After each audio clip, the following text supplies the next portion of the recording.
Welcome to the All About Set Work podcast. In this podcast, we talk about all things set work. That can include training tips, a behind-the-scenes look at what your instructor or trial official may be going through, and much more. In this episode, I wanted to talk about the importance of not rushing when you're trying to figure out when to train. So before we start diving into the episode itself, let me do a very quick introduction of myself. My name is Dianna Santos. I am the owner and lead instructor of Set Work University. This is an online dog training platform where we provide online courses, seminars, webinars, and ebooks that are all focused around set work.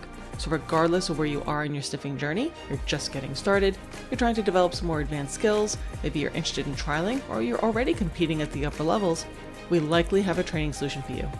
So now that you know a little bit more about me, let's dive into the episode itself. So for this episode, I want to talk about the importance of not trying to jam in training. And this is from personal experience. So why do I want to talk about this? I literally just had this happen to myself a couple of days ago. I'm very excited that we're starting something new with Set Work University. It's called the Let's Get Inspired Creative Search Areas program. So basically what I have done is we've created this little program together where twice a month we will be posting creative themes that we may be able to use when we're doing training with our dogs. Because a lot of us, once we've done some work for a little bit, we can run out of ideas. And we can just sit there and be like, oh, I feel it's just the same thing over and over and over again. I'm bored, my dog's bored, like, ugh. But we actually can generate a lot of creativity by sharing what we are doing with one another. And what the group is meant to do is to give you kind of a jumping off point of saying, here's a theme. Here are some parameters as far as what to do with your searches. Go forth and be creative.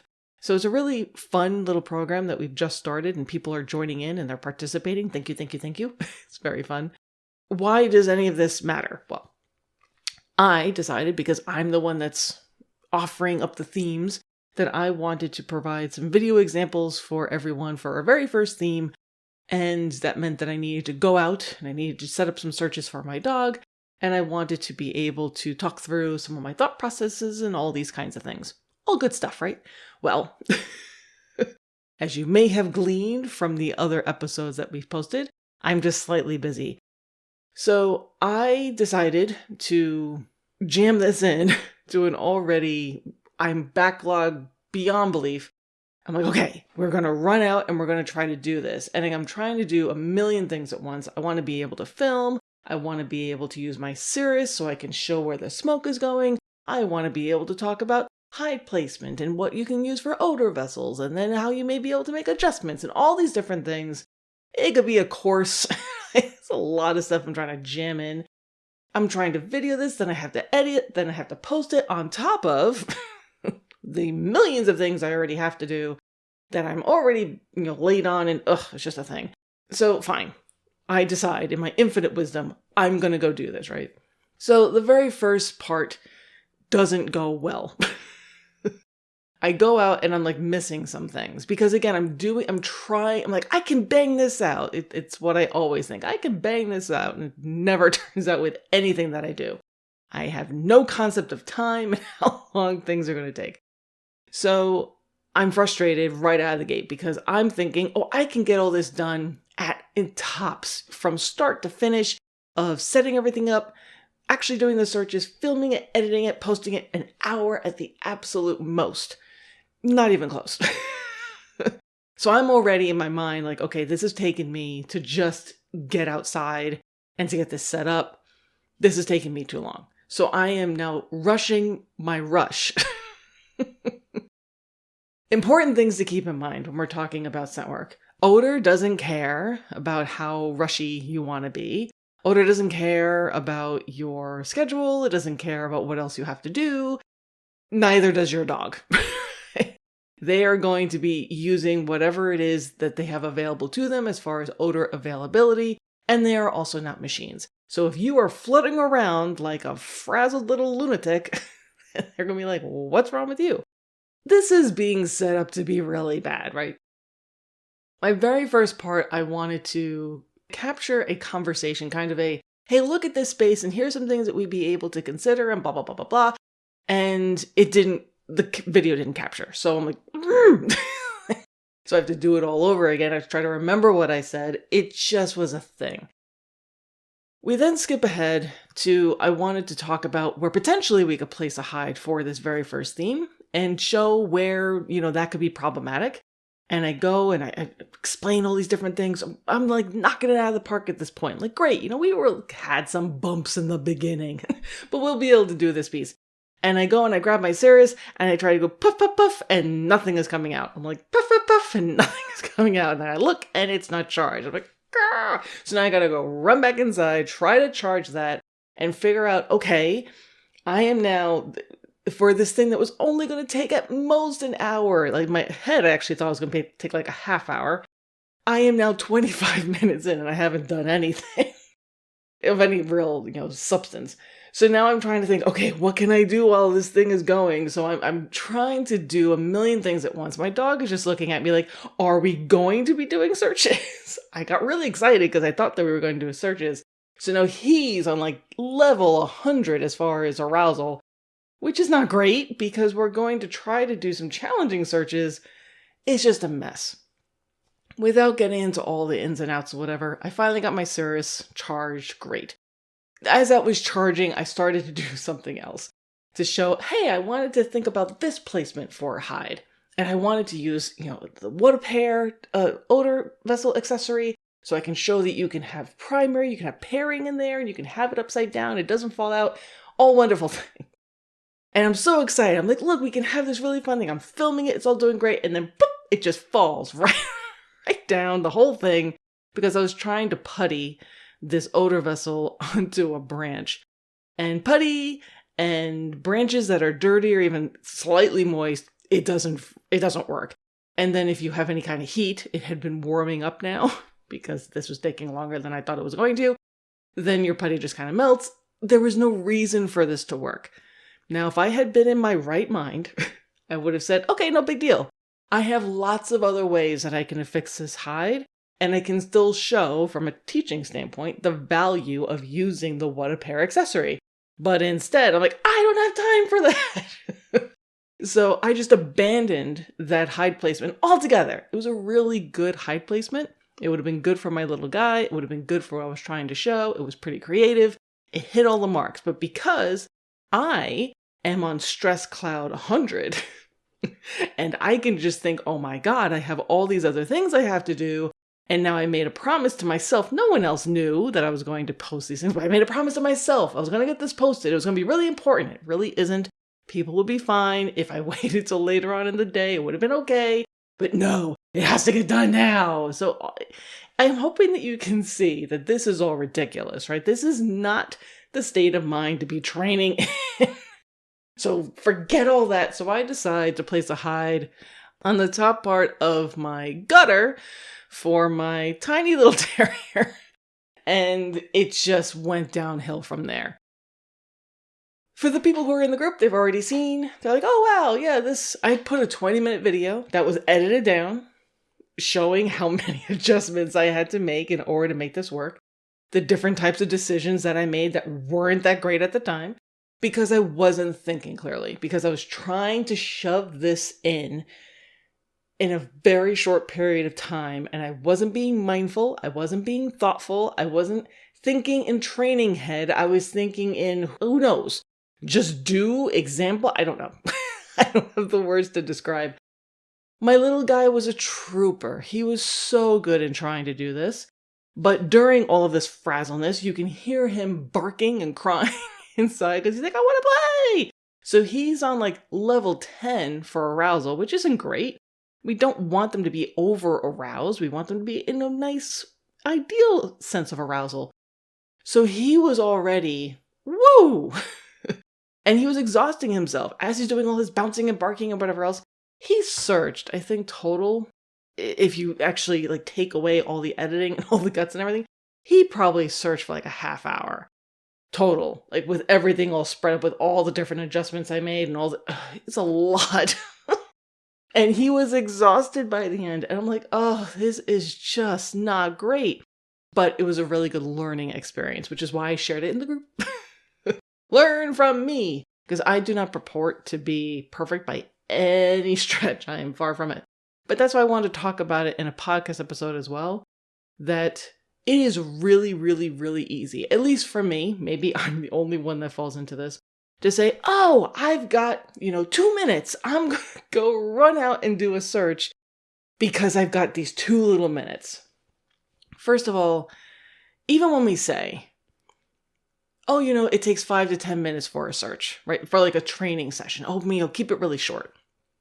That's not really the total amount of time that you need. You need setup, you need cleanup, you need to think about what you're actually doing. So you're probably going to need a half hour, maybe even an hour.